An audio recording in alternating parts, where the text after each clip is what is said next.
नमस्कार साथियों, मैं मनीष मेवाल आप सभी का आपके अपने चैनल में तहे दिल से स्वागत और अभिनंदन करता हूं। मैं उम्मीद करता हूं कि आप सभी शानदार, जबरदस्त और जिंदाबाद होंगे और आप सभी की कक्षा 11 की जो तैयारियां हैं वो बिल्कुल धमाकेदार चल रही होंगी। और इन्हीं धमाकेदार तैयारियों को और भी धांसू बनाने के लिए आज हम लोग पढ़ने जा रहे हैं कक्षा 11 की अर्थशास्त्र में भारतीय अर्थव्यवस्था के विकास की किताब का अध्याय 7 और 7वें अध्याय में हम पढ़ रहे हैं रोजगार के बारे में, संवर्धी के बारे में, अनौपचारिकरण के बारे में और उसके अन्य मुद्दों के बारे में। और ये पूरा चैप्टर कहीं ना कहीं अब हमारा खत्म होने की ही कगार पे है बस। और आज हम कौन सा लेक्चर पढ़ेंगे गुरुजी? आज अध्याय 7 का 7वां ही लेक्चर पढ़ेंगे बच्चा पार्टी। तो हम 7 हैं, अध्याय भी 7 और लेक्चर भी 7। आज क्या पढ़ेंगे? आज एक बड़ी समस्या के बारे में पढ़ेंगे। और वो बड़ी समस्या क्या है? बेरोजगारी, बेरोजगारी, बेरोजगारी। चलिए शुरू करते हैं आज की इस बेरोजगारी को। देखो बच्चों, आपने बहुत सी बार काफी लोगों के मुंह से ऐसा सुना होगा, ये तो मेरी रोजी रोटी है, ये तो मेरी रोजी रोटी है, ये तो मेरी रोजी रोटी है। रोजी रोटी का मतलब क्या होता है कि वो काम जिससे कि मैं पैसा कमा रहा हूं और पैसा कमाने से मुझे रोज रोटी मिलती है, रोज खाना मिलता है, ये वही काम है। भाई आज मैं पढ़ा रहा हूं तो ये मेरी रोजी रोटी, क्योंकि पढ़ाता हूं, पढ़ाने से मुझे पैसा मिलता है और पैसा मिलता है तभी कुछ खाने पीने का ले पाता हूं। ठीक है, पैसे से सब कुछ आता है, तो हमारी रोजी रोटी है। अब जो रोजगार में है, ठीक है, जो रोजगार में है उन्हीं की रोजी रोटी है, जो रोजगार में है उन्हीं की तो रोजी रोटी है। क्योंकि भैया आज अगर मान लीजिए मैं कोई काम धंधा ही ना करूं, मैं कुछ काम ही ना करूं, तो मैं किस चीज को कहूंगा कि ये मेरी रोजी रोटी है? मैं तो बिल्कुल बैठा हूं घर पे, ठीक है, तो वही मेरे लिए तो कोई आय का साधन है ही नहीं ना। तो हम अभी तक जो चर्चा करते आए हैं वो रोजगार के बारे में करते हैं कि भैया रोजगार जो होता है, जब हम बात रोजगार की करते हैं, रोजगार क्या होता है कि जब हमारे पास आय प्राप्त करने का साधन हो, आय प्राप्त करने के साधन को ही हम रोजगार कहते हैं। आय प्राप्त करने के साधन, ठीक है, आय प्राप्त करने का जो साधन होता है उसी को हम लोग क्या कहते हैं? रोजगार कहते हैं। कि जिस भी कार्य से आपको आय की प्राप्ति होती हो, इनकम की प्राप्ति होती हो, वो रोजगार है। अब ये रोजगार कोई प्राथमिक क्षेत्र में करता है, कोई द्वितीय क्षेत्र में करता है, कोई तृतीय क्षेत्र में करता है, और इन्हीं के द्वारा उनको आय प्राप्त होती है। और उसी आय से उनकी जो मूलभूत आवश्यकता है, रोटी कपड़ा मकान, और उससे भी ऊपर उठ करके जो बेहतर सुविधा है वो सारी उसको मिल पाती है। इसीलिए काफी बार जो भी लोग जो काम करते हैं, इसलिए वो कहते हैं कि ये साहब हमारी ये रोजी रोटी है। और इसी रोजी रोटी को हम क्या कहते हैं कि ये हमारी आजीविका है, ये हमारा लाइवलीहुड है। मतलब हमारे जीवन जीने के लिए, हमारे जीवन यापन करने के लिए यही काम है जिसको कर करके मैं पैसा कमाता हूं और उसी पैसे से मेरा जीवन चलता है। तो आपने बहुत से लोगों को ये शब्द सुना देखा होगा, परंतु जब हमने ये बात पढ़ी अभी तक के लेक्चरों में कि भैया टोटल 100 में से 34 श्रमिक हमारे यहाँ पे काम कर रहे हैं, तो मतलब बाकी लोग जो है वो क्या है? उनके पास आय का साधन नहीं है।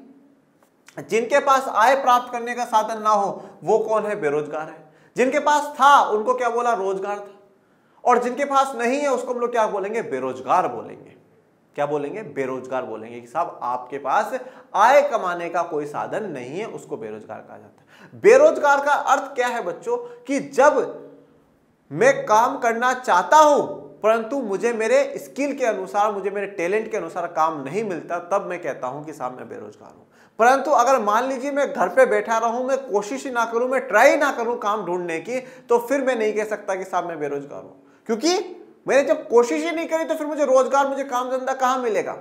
और एक समय ऐसी आ जाती है बच्चों जब व्यक्ति को जो भी काम मिलता है ना वो करना पड़ता है। हमने लास्ट लेक्चर में देखा था कि अहमदाबाद की कपड़ा मिल में बढ़िया जीवन लोगों का चल रहा था ना, अच्छा खासा जीवन चल रहा था। परंतु जब कपड़ा मिलें बंद हुई तो उनकी मजबूरी ऐसी हुई कि उनको जो काम मिल रहा था, कोई मजदूरी का काम करना पड़ा तो मजदूरी का काम करना पड़ा, किसी को सब्जियां बेचनी पड़ी तो सब्जियां बेचनी पड़ी, मतलब जो जितना मिल रहा था वो उसको लेने को तैयार थे। कोरोना के समय में आपने काफी लोगों को देखा, सबके काम काज, रोजगार, जो रोजी रोटी के साधन थे वो सारे छूट चुके थे। फिर लोगों ने क्या करा? ज्यादा करने विचार सब्जियां बेचना शुरू कर दिया, ठीक है, और कुछ छोटे मोटे सामान है तो वो घर घर जाकर के बेचना शुरू कर दिए। तो कितनी बुरी स्थिति होती है जब लोगों के पास आय के साधन नहीं होते। तो बेरोजगारी वही स्थिति है जब लोगों के पास कोई आय का साधन ना हो, वह स्थिति क्या कहलाती है? बेरोजगारी की कहलाती है। कि साहब व्यक्ति जो है वो बेरोजगार होता है और वो जो स्थिति है वो स्थिति बेरोजगारी की है। जब उस व्यक्ति के पास आय का कोई साधन नहीं रहता, इनकम का कोई सोर्स नहीं रहता, उसे बेरोजगारी कहा जाता है। आज का हमारा जो पूरा लेक्चर है वो इसी के ऊपर है कि साहब कितने लोग बेरोजगार हैं, ये बेरोजगारी किस प्रकार की होती है, परछन बेरोजगारी क्या है, खुली बेरोजगारी क्या है, मौसमी बेरोजगारी है वो क्या है। इन अलग अलग प्रकार की जो बेरोजगारियां हैं उनके बारे में जानेंगे। बेरोजगारी की जो परिभाषा है उसके बारे में जानेंगे। PLFS जो रिपोर्ट है, पीरियोडिक लेबर जो फोर्स सर्वे रिपोर्ट है, उसके बारे में भी जानेंगे कि क्या है, क्या सर्वे देती है। NSSO क्या करता है, जनगणना से हमें कितने डेटा मिलता है, क्या नहीं मिलता, ये सारी चीजें हम लोगों को जाननी है कि कितने लोग बेरोजगार हैं, क्यों हैं, क्या है, कैसे हैं, इन बातों पर चर्चा करेंगे। फिर इस बेरोजगारी अगर है, मतलब लोगों के पास अगर आय का साधन नहीं है, इसका मतलब उनको मूलभूत जो सुविधा है, रोटी कपड़ा मकान शिक्षा स्वास्थ्य, वो नहीं मिल पा रही है। और अगर वो नहीं मिल पा रही मतलब लोगों का जो जीवन स्तर है वो बहुत नीचे का है, ज्यादा से ज्यादा लोग गरीबी रेखा में जाते जाएंगे, ये तो बड़ा दुख का विषय है। इसलिए इस बेरोजगारी को जड़ से मिटाना होगा, जड़ से खत्म करना होगा। और उसको जड़ से खत्म करने के लिए जो काम करती है वो सरकार करती है। सरकार अलग अलग प्रकार के कार्यक्रम चलाती है, सरकार अलग अलग प्रकार की योजनाएं चलाती है, जिससे कि ये जो बेरोजगारी है वो बेरोजगारी दूर हो जाए। मतलब जितने भी लोगों के पास आय प्राप्त करने के साधन नहीं है उनको साधन मिल जाए, मतलब उनको काम धंधा मिल जाए और उस काम धंधे से वो कुछ पैसा कमा सके और अपना घर बार जो है वो चला सके। तो सरकार कुछ ऐसे कदम उठाती है, सरकार कुछ ऐसे कार्यक्रम, कुछ ऐसी नीतियां, कुछ ऐसी योजनाएं चलाती है जिससे कि जो लोग बेरोजगार है, जिनके पास काम धंधा नहीं है, उनको काम धंधा मिल जाए और उनका जीवन थोड़ा सा सुधर जाए। अब देखिए, अब जनरली क्या होता है कि भारत की बात मैं आपको बता रहा हूं, भारत में बेरोजगारी का अर्थ लोगों ने क्या कर रखा है, सरकारी नौकरी नहीं है तो बेरोजगार है, सरकारी नौकरी नहीं है तो बेरोजगार है। अरे भाई, सरकारी नौकरी नहीं होना ही बेरोजगारी नहीं है। परंतु अब ऐसा लोग क्यों सोचते हैं, क्योंकि देखो हमने संगठित और असंगठित में हमने अभी फर्क जाना था लास्ट लेक्चर में। संगठित जो क्षेत्र है उसमें कौन आ रहा है, सारे के सारे जितने भी सरकारी कर्मचारी हैं वो आ जाते हैं और ऐसी कंपनी आ जाती है जहां पर 10 से अधिक कर्मचारी काम करते हैं। परंतु जहां प्राइवेट कंपनियों में 10 से अधिक कर्मचारी काम करते हैं, उतनी सुख सुविधा वो भी नहीं देते जितनी सरकार देती है। सारी सुख सुविधा देती है, जॉब की सिक्योरिटी होती है। काम व्यक्ति प्राइवेट में भी करता है और सरकारी में भी करता है, पर सरकारी में एक बार व्यक्ति निश्चिंत जो है ना वो हो जाता है। तो इसलिए लोगों का एक माइंडसेट बना हुआ है कि हाँ साहब सरकारी लगे तो ही रोजगार है, बाकी तो सब बेरोजगार। ऐसा नहीं होता। अगर आप महीने के 5,000, 10,000, 15,000, 20,000, 1 लाख, 2 लाख कितने भी कमा रहे हो, आप कमा तो रहे हो ना, आय का साधन तो है ना आपके पास, तो रोजगार में इंसान व्यक्ति होता है। तो सरकार ऐसे बेरोजगारियों को जो काम करना चाहते हैं परंतु उनको काम नहीं मिल रहा, तो सरकार ऐसे अवसर उनको देने की कोशिश करती है जिससे कि वो काम कर सके। क्योंकि देखो सरकार का काम क्या है, अवसर देने का काम है, मौका देने का काम है। देखो साहब हमने ये चलाया, इसका फायदा उठा लो। अब फायदा लेना ना लेना वो आपकी मर्जी। आप काम करना ही ना चाहो, आप अपने बेड को छोड़ना ही ना चाहो, आप कंफर्ट जोन से बाहर निकलना ही ना चाहो, तो फिर तो भैया चाहे सरकार आ जाए और सरकार के साथ और कोई आ जाए, ठीक है ना, कभी पॉसिबल नहीं है वो आपको रोजी रोटी का साधन दे पाएगी। तो इसी बेरोजगारी के बारे में आज बच्चों अपन लोग चर्चा करेंगे। बड़ा दुखद विषय है, भारत में भी काफ़ी बड़ी संख्या जो है वो बेरोजगारी है। ये बड़ी दुख की बात है, ठीक है, क्योंकि बेरोजगारी से धीरे धीरे इंसान क्या है, गरीबी रेखा की तरफ बढ़ता जाता है। और गरीबी मतलब बहुत एक बुरे रोग की तरह गरीबी होती है, जो अगर एक बार लग जाती है ना तो बड़ी मुश्किलों से जाती है। तो इसलिए गरीबी में कोई नहीं पहुंचना चाहिए। आपने समाचार पत्रों में रोजगार की तलाश करते हुए व्यक्तियों को देखा होगा। तो समाचार पत्र, न्यूज़पेपरों में आपने देखा होगा कि रोजगार की तलाश करते हुए व्यक्तियों को देखा होगा। आपके घर में कोई भैया दीदी जो ऐसे 21, 22, 23, 25 साल के हो गए और कुछ काम धंधे की तलाश करो कि साहब हमें कोई काम धंधा मिल जाए। देखो न्यूज़पेपर में क्या होता है, न्यूज़पेपर में 2-3 प्रकार के एड आया करते हैं। 3 प्रकार के एड में आपको बताता हूँ, चलो 4 बताता हूँ। एक तो न्यूज़पेपर में क्या आता है, जैसे मान लीजिए किसी ने कोई कोचिंग का या किसी चीज़ का ऐड कर रखा हो तो वो तो बड़े बड़े ऐड करते हैं, या किसी प्रोडक्ट का ऐड कर रखा हो वो आता है।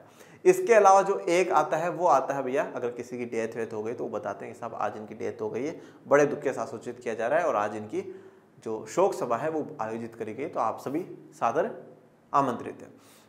तीसरा जो ऐड आता है वो आता है भैया शादी के लिए, हमें लड़का चाहिए, हमें शादी के लिए लड़का चाहिए, हमें शादी के लिए लड़की चाहिए, ये उसकी डिटेल्स होनी चाहिए। और एक चौथा ऐड जो आता है वो आता है भैया रोजगार के लिए, कि देखो अब रोजगार के लिए क्या है कि देखिए रोजगार के 2 प्रकार से ऐड हो सकता है। पहला तो क्या हो सकता है कि जैसे कोई कंपनी है ना, वो कंपनी डाल दें कि हाँ साहब हमें इस वाली फलाना फला पोस्ट पर क्या है, व्यक्ति की आवश्यकता है। जैसे कोई डाल दे कि सेल्स मैनेजर के लिए हम लोगों को सेल्स मैनेजर की आवश्यकता है, ये क्वालिफिकेशन होनी चाहिए। जिस भी व्यक्ति में ये टैलेंट है वो अपना जो परफॉर्मा है, मतलब जो अपना CV है, अपनी डिटेल्स है, वो हमें व्हाट्सअप कर दे, ईमेल कर दे, और नहीं तो इस जगह पर आकर के हमसे मिल ले। और जैसा बहुत सी बार जब सेशन की शुरुआत होती है तो बहुत सारे स्कूल कॉलेजेस भी डालते हैं कि हमें इस सब्जेक्ट का टीचर चाहिए, हमें इस सब्जेक्ट का टीचर चाहिए, हमें जो है नॉन टीचिंग स्टाफ में, मतलब जो पढ़ाने के अलावा जो स्टाफ है, जैसे क्लर्क का हो गया, ठीक है, इन सब के स्टाफ में भी चाहिए। तो अलग अलग पोस्टों पे अलग अलग निकालते हैं, और फिर उस जिस भी पोस्ट के लिए जो व्यक्ति एलिजिबल होता है उसको लगता है कि साहब जो जो चीज़ें यहाँ पे मांगी है उसके अनुसार तो मैं भी यहाँ पे फॉर्म भर सकता हूँ, तो वो व्यक्ति वहाँ पर अपना डिटेल डाल देता है। और फिर कंपनी वाले होते हैं कि इंटरव्यू लेते हैं और करते हैं, अगर उनको सेट हो जाता है तो उस व्यक्ति को रख लेते हैं, नहीं तो दूसरे को रखते हैं। अब दूसरा, एक तो कंपनी कर रही है, दूसरी तरफ क्या होता है, कोई व्यक्ति है ना, व्यक्ति डाल सकता है। जैसे व्यक्ति ऐसा डाल सकता है कि जैसे मान लीजिए मैं ड्राइवर हूँ, तो भैया मैं ड्राइवर हूँ, किसी को अपना पर्सनल ड्राइवर रखने की आवश्यकता हो तो मुझसे संपर्क करें। हम यहाँ से ड्राइवरों की सर्विस देते हैं, तो अगर किसी को ड्राइवर चाहिए हो तो यहाँ पे संपर्क करें। तो इस अलग अलग प्रकार से ऐड दिए जाते हैं। तो लोग इन न्यूज़पेपर्स में रोजगार की तलाश करते हैं कि साहब हमें काम धंधा मिल जाएगा। जैसे यहाँ पर ये भैया अप्लाई कर रहे हैं। कुछ लोग अपने मित्रों और सगे संबंधियों के माध्यम से रोजगार तलाशते हैं। अब कुछ लोग क्या करते हैं, अपने जो मित्र हैं और जो सगे संबंधी को रिश्तेदार है उनको बोल करके रखते हैं। ठीक है, अपने दोस्त को बोलेंगे, अरे यार भाई यार तू उस कंपनी में काम करता तो देखना यार कोई रोजगार वहाँ मेरे लिए भी हो, तो और वहाँ नहीं हो तो भाई और कहीं पर हो तो बताना यार कोई काम धंधा, छोटा मोटा बड़ा जैसा भी काम हो बताइए यार। हेलो नमस्कार मौसा जी, हाँ मौसा जी वो कोई काम धंधा है क्या आपके शहर में, वहाँ पे आप वहाँ काम करते हो वहाँ लगा लो, कोई देख रहा अंकल हो मौसा जी तो बताना। हेलो नमस्कार अंकल जी, धोख दे हूँ, हाँ बेटा खुश रहो, खुश तो कैसे रहो अंकल, रोजगार नहीं है। अच्छा बेटा, तो बेटा वो तो मेरे पास भी नहीं है। अच्छा सॉरी अंकल, आपके पास गलती से लग गया, चलो अंकल धन्यवाद, आप तो फिर मेरी तरह ही हो। ठीक है ना। हेलो नमस्कार अंकल वो दूसरे के पास लग गया था, मैं बोल रहा था कोई काम धंधा हो तो प्लीज बताइएगा। तो हम कभी कभार न्यूज़पेपर में तलाश करते हैं, न्यूज़पेपर में ढूंढते हैं कि भाई काम धंधा मिल जाए, नहीं तो कोई हमारा दोस्त होता है, कोई हमारा सगा संबंधी रिश्तेदार होता है, तो उसको बोल करके रखते हैं भाई आपकी नज़र में कोई भी काम धंधा हो तो बताइएगा। देखो व्यक्ति 2-3 चीज़ों के लिए जरूर दूसरों को बोल करके रखता है, ये मेरा पर्सनल एक्सपीरियंस में कह रहा हूँ। एक तो जरूर बोलता है काम धंधे के लिए कि भाई यार प्लीज़ कोई काम धंधा होना तो जरूर बताना, और दूसरा जब घर में बेटा बेटी जवान होने लग जाते हैं और शादी की उम्र होना शुरू हो जाती है, हेलो नमस्कार जी, नमस्कार अजी मेरे बेटे के लिए लड़की चाहिए थी, तो कोई आपकी नज़र में तो बताइएगा। ये हमारे 4 तो ये गोत हैं, ये है, इसका ध्यान रखना, बच्चा इतना पढ़ा लिखा है, ये देख लेना इस हिसाब से। हाँ अजी नमस्कार जी, नमस्कार अजी, हाँ तो देखना। मतलब इन 2 के लिए तो हमेशा सगे संबंधी रिश्तेदारों को बोला ही जाता है, रोजगार के लिए और शादी के लिए। ठीक है, अब यहाँ पर ये देखिए ये भैया है, तो ये भैया अप्लाई कर रहे हैं, यहाँ एक जगह अप्लाई करा, यहाँ अप्लाई करा, दूसरी जगह अप्लाई करा। मतलब बताओ इन भैया को तो मुझे लग नहीं रहा कि इनको रोजगार की जरूरत है। आप खुद देखो कि तस्वीर में आपको लग रहा है इनको रोजगार की जरूरत है, मतलब बिल्कुल बढ़िया आराम से लैपटॉप चला रहा है, बताओ व्यक्ति। नहीं बेरोजगार के पास कहाँ का लैपटॉप भाई, लैपटॉप सेकेंड हैंड लैपटॉप भी 20,000 से नीचे के नहीं आते हैं, अच्छी क्वालिटी के लो। भैया बढ़िया तो लैपटॉप चला रहे हैं, बढ़िया। देखिए कॉफी का मग भी नहीं छोटा डिस्पोजेबल वाले में पी लूँ, सस्ती कर लूँ, नहीं इतना बड़ा कप कॉफी चाय का पी रहे हैं। नीचे भैया डोगी भैया उनके साथ बैठे हुए बढ़िया ड्रेस में, सूट वूट में, ये तो ऐसा लग रहा है खुद कोई कंपनी के मालिक को। तो इसलिए तस्वीर थोड़ी सी यहाँ पे जज्बात बदल दिए इस तस्वीर ने। फील नहीं आया बेरोजगारी वाला। कई शहरों में कुछ चुने हुए स्थानों पर ऐसे अनेक लोग खड़े दिखाई दे जाते हैं जिन्हें उस दिन के लिए काम देने वालों की प्रतीक्षा रहती है। तो आपने बहुत सी बार देखा होगा ये जनरली किसके लिए होता है, जो घरों का निर्माण का काम करते हैं, घर बनाने का काम करते हैं। तो जैसे हम जहाँ रहते हैं वहाँ तो क्या ऐसे इलाकों को चुंगी कहा जाता है बेटा। चुंगी का मतलब वहाँ पे, चुंगी का मतलब वहाँ पे ऐसे बहुत सारे मजदूर मिस्त्री वो खड़े होंगे, और वहाँ पे या कोई ठेकेदार या कोई मकान का मालिक जाएगा और बोलेगा हाँ भैया आज काम करवाना, ईंटें ऊपर चढ़वानी है, कितने लेगा, इतने, नहीं तुझे नहीं, तू बता कितने लेगा, इतने दे देना साहब, चल तू चल मेरे साथ गाड़ी बैठ।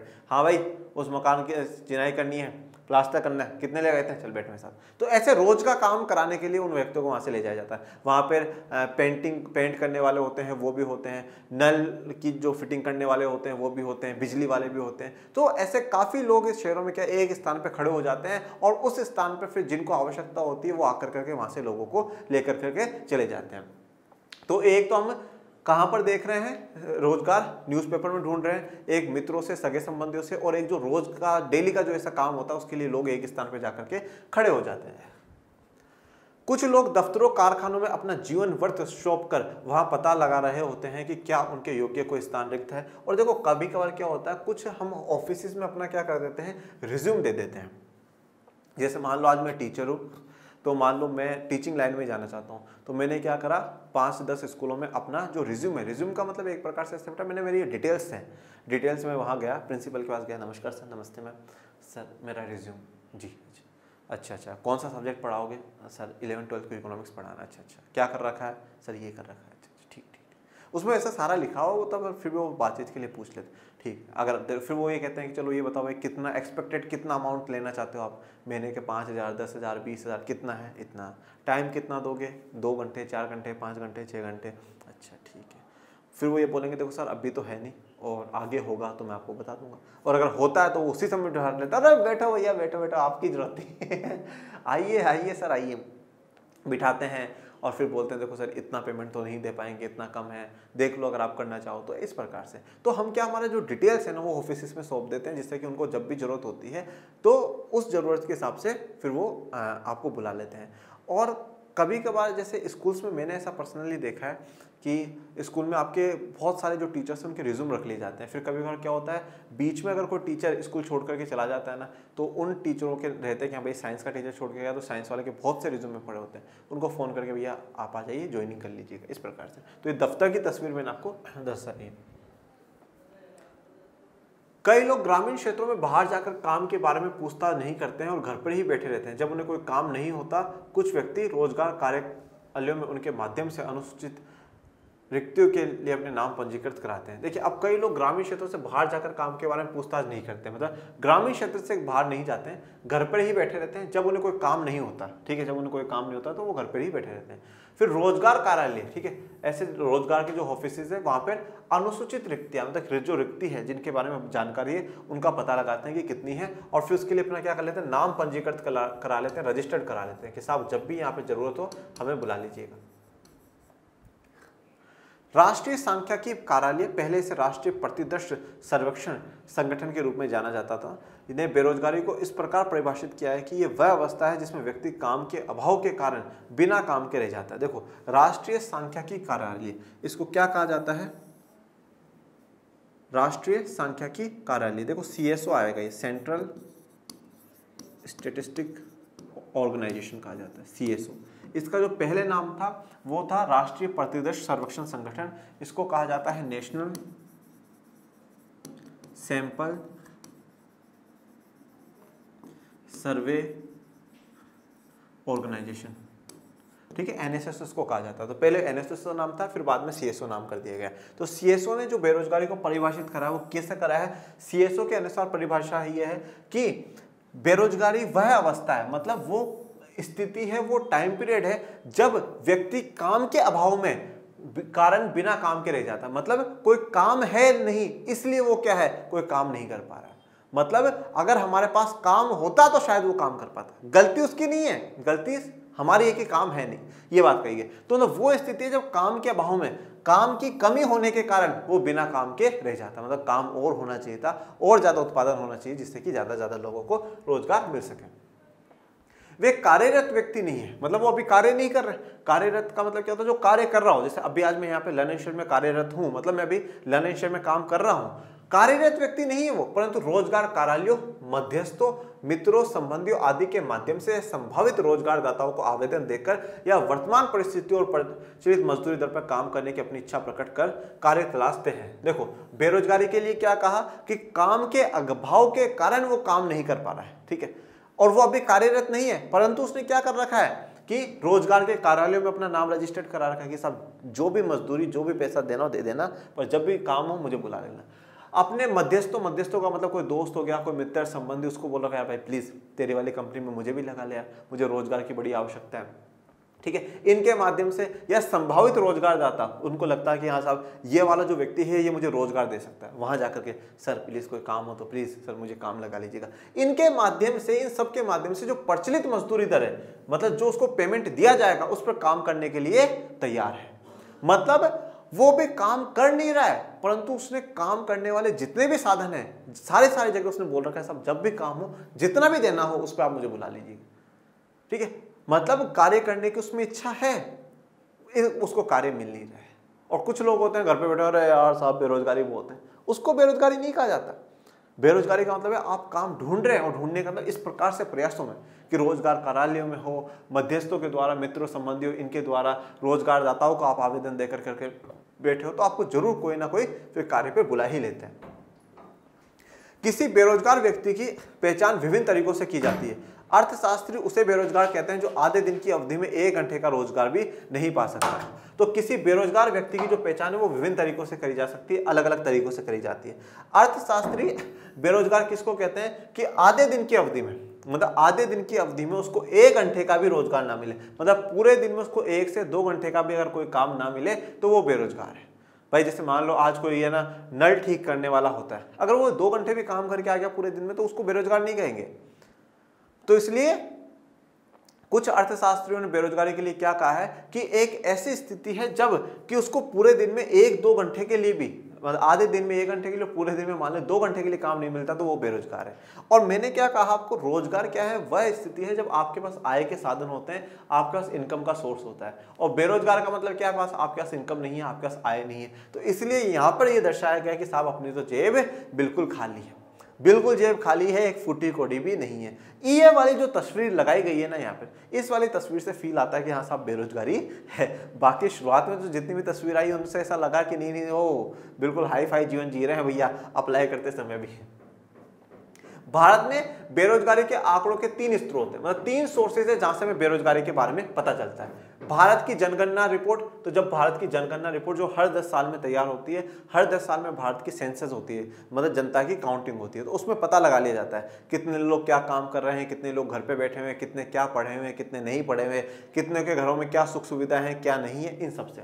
दूसरा, राष्ट्रीय सांख्यिकी कार्यालय, तो सेंट्रल स्टैटिस्टिकल ऑर्गेनाइजेशन ऑफिस जो है, उससे हमें जानकारी मिल जाती है। बेरोजगार की अवस्था संबंधी रिपोर्ट, ठीक है, बेरोजगार की अवस्था संबंधी रिपोर्ट, पीएलएफएस की वार्षिक रिपोर्ट, ठीक है। तो बेरोजगार की अवस्था संबंधी रिपोर्ट कि भैया कितने जो बेरोजगार है उसकी रिपोर्ट आ जाती है, पीएलएफएस रिपोर्ट। पीएलएफएस रिपोर्ट हर वार्षिक भी आती है और 3-3 महीनों पर भी आती है, ठीक है। और रोजगार और प्रशिक्षण महानिदेशालय के रोजगार कार्यालय में पंजीकृत आंकड़े, तथा रोजगार और प्रशिक्षण महानिदेशालय जहां पर है उसके रोजगार कार्यालय में पंजीकृत कि कितने लोगों ने अपना नाम लिखवा रखा है रोजगार के लिए, तो उससे पता चलता है कि जिन्होंने नाम लिखवा रहा मतलब वो बेरोजगार ही है। यद्यपि इन स्रोतों से बेरोजगारी के भिन्न भिन्न अनुमान किए हैं, ये हमें बेरोजगारी के लक्षणों तथा देश में प्रचलित बेरोजगारी के प्रकारों के विषय में जानकारी उपलब्ध कराते हैं। अब इनसे हमें अलग अलग अनुमान मिला है, किसी के अनुसार कितना है, किसी के अनुसार कितना है, परंतु ये सब हमें बेरोजगारी के लक्षण बता देते हैं कि किसको बेरोजगार कहा जाए। और देश में जो प्रचलित बेरोजगारी के प्रकार हैं, मतलब अलग अलग प्रकार के बेरोजगार हैं, बेरोजगार भी एक प्रकार का नहीं है, अलग अलग प्रकार के बेरोजगार हैं। हमने श्रमिकों की बात करी, श्रमिकों के प्रकार देखे, मतलब जो रोजगार में है जिनके पास, उनके भी प्रकार देखे। अब बेरोजगारी भी जो होती है वो भी क्या होती है, अलग अलग प्रकार की होती है। क्या हमारी अर्थव्यवस्था में बेरोजगारी भिन्न भिन्न प्रकार की है? तो क्या हमारी अर्थव्यवस्था में जो बेरोजगारी है वो अलग अलग प्रकार की है? हाँ बिल्कुल अलग अलग प्रकार की है। इस अनुच्छेद के प्रथम गद्यांश में वर्णित स्थिति को खुली बेरोजगारी कहते हैं। तो जो अभी तक आपने पढ़ा ना उसको क्या कहा जाता है, खुली बेरोजगारी कहा जाता है। खुली बेरोजगारी का मतलब क्या है, वो ओपनली पता है कि साहब ये बेरोजगार है। क्यों पता है? क्योंकि हर जगह उन्होंने बोल रखा है साहब मैं बेरोजगार हूं मुझे काम दे देना, साहब मैं बेरोजगार हूं मुझे काम दे देना। खुली का मतलब क्या होगा, ओपन है, किसी से कोई बात छुपी हुई नहीं है, ठीक है ना, किसी से कोई बात छुपी हुई नहीं, बिल्कुल ओपनली बताया है कि भाई मैं कुछ भी नहीं कर रहा हूं, मुझे रोजगार की आवश्यकता है, उसको क्या कहा जाएगा, खुली बेरोजगारी कहा जाएगा। तो जो अभी तक आपने ऊपर जितनी भी बेरोजगारियों के बारे में पढ़ा है वो कैसी बेरोजगारी है, वो खुली बेरोजगारी है। भारत की कृषि में फैली बेरोजगारी को अर्थशास्त्री परछन बेरोजगारी कहते हैं, वेरी इंपॉर्टेंट, ठीक है। अब खुली बेरोजगारी के विपरीत है परछन बेरोजगारी। तो कृषि में जो बेरोजगारी फैली हुई उसको अर्थशास्त्री क्या कहते हैं, परछन बेरोजगारी कहते हैं कि साहब ये कौन सी बेरोजगारी है, परछन बेरोजगारी है। अब जानते हैं कि परछन बेरोजगारी क्या होती है। मान लीजिए कि किसी एक किसान के पास 4 एकड़ का भूखंड है, भूखंड का मतलब क्या होता है, जमीन का टुकड़ा, और उसे अपने खेत में विभिन्न प्रकार की क्रियाओं को निष्पादित करने में 2 श्रमिकों की आवश्यकता है, किंतु यदि वह अपने परिवार के 5 सदस्यों, पत्नी, बच्चों आदि को कृषि कार्य में लगा ले तो यह स्थिति परछन बेरोजगारी के नाम से जानी जाती है। मतलब अब इसका क्या है वो समझो। जैसे मान लीजिए कि ये किसान है और किसान का खेत है। अब इस खेत में एक अकेला किसान और उसको 2 श्रमिकों की जरूरत है। ये 3 जने मिलकर के काम कर सकते हैं। ये 3 मिलकर के काम करते हैं जब भी यहां पर क्या होता है 1000 किलो गेहूं का उत्पादन हो सकता है। 1000 किलो का ही गेहूं का उत्पादन हो सकता है, क्योंकि जमीन जितनी है उत्पादन तो उतना ही करेगी। तो काम 3 लोगों जितना ही है, परंतु किसान देखता है कि यार मेरे घर पे जो मेरी पत्नी है, बच्चे हैं, ये कुछ करते नहीं, इनको चलो वहीं लेकर कर चल लेते हैं। तो अब जैसे मान लो कि उन 5 में से 2 तो ये हो गए, पर 3 और एक्स्ट्रा आ गए, मतलब अब कितने हो गए, 6 हो गए। अब ये 3 जो है ना, इनका कोई काम नहीं है, ये इनके आने से भी उत्पादन तो 1000 किलो ही होगा, क्योंकि जमीन का टुकड़ा उतना ही है। और काम पहले भी 3 लोग भी कर रहे थे और अब 6 आ जाओगे, तो ऐसा स्पेशल कौन सा काम हो जाएगा भाई? ऐसा स्पेशली क्या काम हो जाएगा? तो ये जो 3 जो एक्स्ट्रा लगे हुए हैं ना, इसको परछन बेरोजगारी कहा जाता है। मतलब जितना काम है उस काम की से अधिक लोगों को जब लगा करके रखते हैं तो उसको परछन बेरोजगारी कहते हैं। परछन बेरोजगारी या छुपी हुई बेरोजगारी कहा जाता है बेटा। इसको क्यों कहा जाता है, इसको परछन बेरोजगारी, छुपी हुई बेरोजगारी? अब जब ये 6 के 6 लोग वहां पे काम कर रहे हैं, ठीक है, टोटल ये 6 के 6 लोग जब वहां पर काम कर रहे हैं, तो दुनिया को क्या लगेगा, अरे किसान का तो पूरा का पूरा परिवार, खुद इसकी पत्नी और इसके जो 4 बच्चे हैं ना भाई, 6 के 6 जने खेत पर जाते हैं, खूब पैसा कमा रहे हैं। पर सच्चाई क्या है? अब दुनिया को तो क्या दिख रहा है, अरे रोजगार में, अरे देख किसान के घर में 6 के 6 काम कर रहे हैं, पैसा छाप रहे हैं, पैसा छाप रहे हैं भाई। आजकल तो अपने बच्चों को भी खेत में ले जाने लग गया, पता नहीं कितना ही धन उगाएगा, कितना ही अनाज उगाएगा। पर रियलिटी क्या है? दुनिया को वो 3 भी रोजगार में नजर आ रहे, पर सच में तो ये है कि वो खेत में जाकर के बेचारे बैठ जाते हैं। उनका कोई मतलब नहीं है, वो छोड़ करके भी चले जाए ना खेत में, तो भी उत्पादन 1000 का ही होगा, और वो रहे तो भी उत्पादन 1000 का ही होगा। तो उत्पादन 1000 किलो का ही होगा। तो मतलब उनका वहां पर होना उत्पादन की क्षमता को नहीं बढ़ा रहा है, क्योंकि हमारे पास जो संसाधन है वो संसाधन तो लिमिटेड है ना, उसी पर उत्पादन होगा। तो ऐसी स्थिति को परछन बेरोजगारी कहा जाता है। 1950 के दशक के अंत में किए गए अध्ययन के द्वारा भारत में 1/3 कृषि श्रमिकों को परछन रूप से बेरोजगार दिखाया गया है। तो 1950 के दशक के अंत में, मतलब 1958, 59, 60 के आसपास में जब एक अध्ययन किया गया, एक स्टडी करी गई, तो उसमें देखा कि जितने भी हमारे कृषि श्रमिक हैं, किसान की बात नहीं हो रही, किसानों के पास जो नौकर काम करते हैं खेतों में, उनकी बात हो रही। तो उनमें से 1/3 को क्या दिखाया गया है, परछन रूप से बेरोजगार दिखाया गया है। मतलब जितना काम होना चाहिए था उतना काम उनके द्वारा नहीं हो रहा है, आवश्यकता नहीं है। आपने ये भी देखा होगा कि बड़ी संख्या में लोग शहरों की ओर प्रवर्तन करते हैं, वहां नौकरी करते हैं और सीमित अवधि तक वहां रहते हैं, पर वर्षा ऋतु आरंभ होते ही वे अपने गांव लौट आते हैं। तो आपने देखा होगा कि काफी जो लोग हैं वो गांवों से शहरों की ओर पलायन कर गए। प्रवर्तन या पलायन का मतलब क्या होता है, एक स्थान से दूसरे स्थान पर चले जाना, रोजगार के लिए, अच्छी शिक्षा के लिए, ठीक है, इन सब के लिए। तो हमने काफी बार देखा है लोग गाँवों से क्या है शहरों की ओर चले जाते हैं, वहां पर काम धंधा करते हैं, कोई फैक्ट्री में या किसी जगह पे काम धंधा ढूंढ लेते हैं। पर जैसे ही वर्षा ऋतु आती है, बारिश का मौसम शुरू होता है, वैसे ही वो अपने गांव लौट आते हैं, मतलब वो वापस गांव चले जाते हैं। मतलब जो 2 ऋतु हैं, ठीक है, जो आप देख रहे हैं कि गर्मी का मौसम और सर्दी का जो मौसम है, उस समय तो वो क्या है शहरों में जाकर के काम कर लेते हैं, पर जैसे ही वर्षा ऋतु शुरू होती है वो गांव में आ जाते हैं। ऐसा क्यों कर रहे हैं वो? कारण यह है कि कृषि का कार्य मौसमी होता है और वर्ष भर गांव में रोजगार के अवसर नहीं होते। अब देखो जो कृषि का कार्य है वो तो पूरा वर्षा पर आधार होता है और मौसमी आधार। आपने खरीफ की फसलें, रबी की फसलें पड़ी होगी, तो उसमें जिस समय उगाने का और काटने का समय होता है वो आ जाते हैं, और बाकी जब तक थोड़ी बहुत देखभाल करनी होती है तो जो घर की महिलाएं होती हैं वो कर लेती हैं, और बाकी जो पुरुष है वो शहरों में जाकर करके वहां दूसरी जगह रोजगार कर लेता है। तो ये ऐसी जो बेरोजगारी होगी इसको क्या कहा जाएगा, मौसमी बेरोजगारी कहा जाएगा। कि एक मौसम में काम है, बारिश के टाइम पे तो खेतों में बहुत काम है, ठीक है, कि जब खरीफ की रबी की फसलें बोई जाए, काटी जाए, तब बहुत काम है उस मौसम में, परंतु बाकी में नहीं है। तो ये क्या है, मौसमी बेरोजगारी, कि मौसम के हिसाब से बेरोजगारी है। जब खेत में काम नहीं होता है तो लोग शहर की ओर आ जाते हैं और काम खोजते हैं। ऐसी बेरोजगारी की अवस्था को मौसमी बेरोजगारी कहते हैं। भारत में बेरोजगारी का ये प्रकार भी बहुत बड़े स्तर पर प्रचलित है। तो भारत में इस प्रकार का जो बेरोजगार है ये भी बहुत बड़े स्तर पर हमें देखने को मिलता है।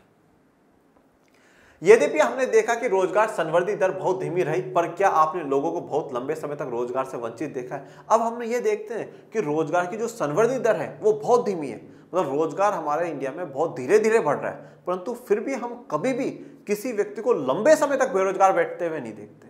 कि नहीं साहब, ये तो 3 साल हो गए, 4 साल हो गए, 5 साल हो गए, 10 साल हो गए, घर में खाने के दाने नहीं है, पर व्यक्ति को काम कर ही नहीं रहा, काम मिल ही नहीं रहा। ऐसा देखा कभी? कभी भी नहीं देखा। चाहे व्यक्ति मजदूरी करने जाए, चाहे व्यक्ति छोटा मोटा कुछ भी काम करने जाए, वो जाता है। क्यों? क्योंकि लोगों की आर्थिक दशा इतनी अच्छी नहीं है कि साहब अगर साल 2 साल तक काम नहीं मिल रहा तो अच्छे काम की तलाश करते रहें, और जिस दिन अच्छा काम मिलेगा उसी दिन हम लोग करेंगे। तो आर्थिक दशा ठीक ना होने के कारण भी लोग क्या है, काफी लंबे समय तक बेरोजगार नहीं रह पाते। विद्वानों का कहना है कि भारत में व्यक्ति बहुत लंबे समय तक पूर्णतः बेरोजगार नहीं बैठे रह पाते, क्योंकि उनकी आर्थिक दशा इतनी निराशाजनक होती है कि कोई भी काम स्वीकार करना पड़ता है। तो कुछ विद्वानों का, ज्ञानियों का मानना है कि भारत में कोई भी व्यक्ति बहुत लंबे समय तक बेरोजगार नहीं रह सकता। क्यों? क्योंकि इन लोगों की आर्थिक दशा इतनी बुरी है, इतनी दयनीय आर्थिक स्थिति हो जाती है कि उनको कोई भी काम स्वीकार करना पड़ता है। अगर इनमें इतना टैलेंट है कि साहब दिन के उनको 1000 रुपए मिलने चाहिए, और कोई व्यक्ति बोले साहब मैं तो 300 ही रुपए दूंगा, करना है तो कर, नहीं तो मत कर, तो फिर वो इतनी बुरी स्थिति हो जाती है कि वो बोलता है चलो ठीक है 300 तो दो यार, आप 300 के लिए भी मैं काम कर लूंगा। आप उन्हें ऐसे काम भी करते हुए देख सकते हैं जिन्हें कोई अन्य व्यक्ति नहीं कर सकता। इनमें बहुत ही असुविधाजनक, अस्वास्थ्यकर, अस्वच्छ और जोखिम भरे कार्य भी होते हैं, और कभी कभार वो ऐसे कार्य भी करने लग जाते हैं जो कि दूसरे व्यक्ति नहीं करते हैं, और उनमें थोड़ा सा खतरा होता है। असुविधाजनक, उसमें कोई सुविधा नहीं होती। अस्वास्थ्यकर मतलब स्वास्थ्य के विपरीत होते हैं, स्वास्थ्य को हानि पहुंचा सकते हैं। साफ सफाई का ध्यान नहीं होता। जोखिम भरे जो काम होते हैं उसमें भी वो क्या कर देते हैं, हाँ कर देते हैं कि हाँ साहब हम ये काम कर देंगे, क्योंकि उनको पैसों की जरूरत होती है। केंद्र तथा राज्य सरकारों ने निम्न आय परिवारों के बेहतर रहन सहन के लिए विभिन्न रोजगार सृजित किए हैं और इसके लिए पहल की है। देखिए, अब केंद्र सरकार और राज्य सरकारों ने निम्न आय परिवारों के लिए, जिनकी कम आय है, उनके लिए उनके रहन सहन को, उनके जीवन स्तर को सुधारने के लिए विभिन्न रोजगार सृजित, मतलब ज्यादा से ज्यादा रोजगार सृजन करना, ज्यादा से ज्यादा रोजगार बनाने के लिए, उनको रोजगार देने के लिए अलग अलग प्रकार की योजनाएं और कार्यक्रम चलाए हैं, जो कि हम आगे के लेक्चर में पढ़ेंगे। और जिसमें से एक ग्रामीण क्षेत्र में तो नरेगा आपको पता ही है, दुनिया का सबसे बड़ा रोजगार वाला कार्यक्रम उसको माना जाता है। इसी के साथ हमारा आज का जो लेक्चर है वो कंप्लीट होता है। लास्ट जो लेक्चर है, जो नेक्स्ट लेक्चर है, वो एंडिंग होगा इस चैप्टर का। ये चैप्टर भी हमारा खत्म हो जाएगा। और जो भी बच्चे सांख्यिकी का इंतजार कर रहे हैं, बच्चों प्लीज़ मेरा विनम्र निवेदन है, नई एनसीईआरटी 2023-24 के अनुसार 2 चैप्टर और बाकी है, प्लीज़ उनको आप और पढ़ लीजिए, जो एक बार एक फ्लो में जो पूरी किताब है ना वो खत्म हो जाए। आप कितना टाइम मानते हो? लगभग अपन कहते हैं कि सितंबर के फर्स्ट वीक, सेकंड वीक तक ये पूरी जो किताब है वो खत्म हो जाएगी, ठीक है ना। तो इतने से दिन आप और इस किताब को पढ़ लीजिए, बस। फिर उसके बाद अपन सांख्यिकी फिर एक साथ सांख्यिकी चलती रहेगी। पहला चैप्टर जो फर्स्ट चैप्टर हो रखा है सांख्यिकी का, उसके आगे के जो चैप्टर्स है वो अपने एक साथ करते रहेंगे। तो प्लीज मुझे ये 2 चैप्टर्स जो है वो और कंप्लीट कराने दीजिए, और फिर उसके बाद अपन सांख्यिकी एक साथ करेंगे। मैं आपको पूरा विश्वास देता हूँ कि अपन पूरी करेंगे, दोनों किताबें पूरी करेंगे, और फिर पूरी कोशिश है कि क्लास 11th के भी जो वन शॉट है ना, वन शॉट रिवीजन भी हम आपको कराएंगे। पर पढ़ते रहिए, आगे बढ़ते रहिए, अपने चैनल को ज़्यादा से ज़्यादा लाइक शेयर सब्सक्राइब करते रहिए, और डिस्क्रिप्शन में टेलीग्राम चैनल का भी लिंक दे रखा है, प्लीज़ उसको भी ज्वाइन कर लीजिएगा। और मिलते हैं नेक्स्ट लेक्चर में, तब तक के लिए थैंक यू सो मच। जय हिंद, जय भारत।